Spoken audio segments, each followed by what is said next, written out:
एक समय की बात है, कोजी नाम का एक छोटा लड़का रहता था। कोजी हमेशा अपने आसपास की दुनिया के बारे में जानने को उत्सुक रहते थे और जीवन के बड़े सवालों के जवाब तलाशते रहते थे। एक दिन उसने एक बुद्धिमान जैन गुरु के बारे में सुना जो गांव की सबसे ऊंची पहाड़ी पर रहता था। गुरु से सीखने के लिए दृढ़ संकल्पित कोजी पहाड़ी पर चढ़ गए और जैन मंदिर ढूंढ निकाला जहां गुरु रहते थे। उत्सुक आंखों और आशा भरे हृदय के साथ कोजी गुरु के पास गया और पूछा, गुरुजी, मैं जैन को कैसे पा सकता हूं? गुरु, जो एक सौम्य वृद्ध व्यक्ति थे और जिनकी आंखों में चमक थी, कोजी के उत्साह को देखकर मुस्कुराए।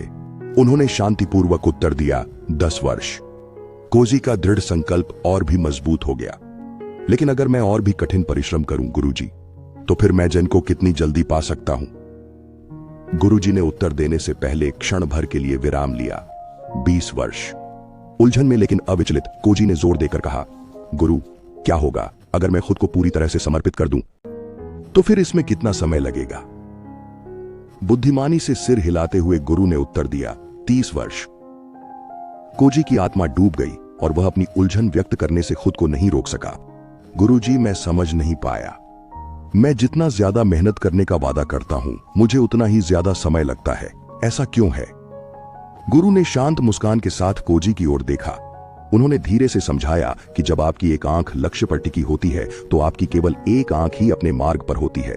कोजी ने गुरु के शब्दों पर एक पल के लिए विचार किया और उनमें छिपी हुई बुद्धिमत्ता को महसूस किया। उसे समझ में आ गया कि केवल अंतिम परिणाम पर ध्यान केंद्रित करने से उसे सच्ची समझ नहीं मिलेगी। इसके बजाय उसे अपने सभी उतार चढ़ावों के साथ यात्रा को स्वीकार करने की आवश्यकता थी। कल्पना कीजिए कि आप एक बड़े ऊंचे पेड़ पर चढ़ रहे हैं। आपका लक्ष्य शीर्ष पर पहुंचकर वहां मौजूद पके रसदार फल को हथियाना है। लेकिन बात यह है कि यदि आप फल को देखते रहें और सोचते रहें कि यह कितना स्वादिष्ट है, जब आप अंततः इसे प्राप्त करेंगे तो यह बहुत स्वादिष्ट लगेगा। आप अपना संतुलन खो सकते हैं और गिर सकते हैं। इसके बजाय चढ़ते समय अपने प्रत्येक कदम पर ध्यान केंद्रित करें।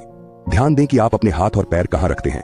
अपनी उंगलियों के नीचे खुरदरी छाल को महसूस करें और अपने आसपास की ताजी हवा में सांस लें। चढ़ाई की प्रक्रिया का आनंद लें, यह जानते हुए कि हर कदम के साथ आप अपने लक्ष्य के करीब पहुंच रहे हैं। जीवन में यह उस पेड़ पर चढ़ने जैसा है। यदि आप अंत में मिलने वाले इनाम पर बहुत अधिक ध्यान केंद्रित करते हैं तो आप यात्रा से ही चूक सकते हैं। इसलिए चाहे आप कुछ नया सीख रहे हों, कोई कौशल सीख रहे हों या किसी लक्ष्य की ओर काम कर रहे हों, याद रखें कि आप रास्ते में किए गए प्रयासों पर ध्यान केंद्रित करें। प्रक्रिया का आनंद लें, उससे सीखें और अपने द्वारा उठाए गए हर कदम का जश्न मनाएं, क्योंकि कभी कभी सच्चा पुरस्कार प्रयास में ही निहित होता है।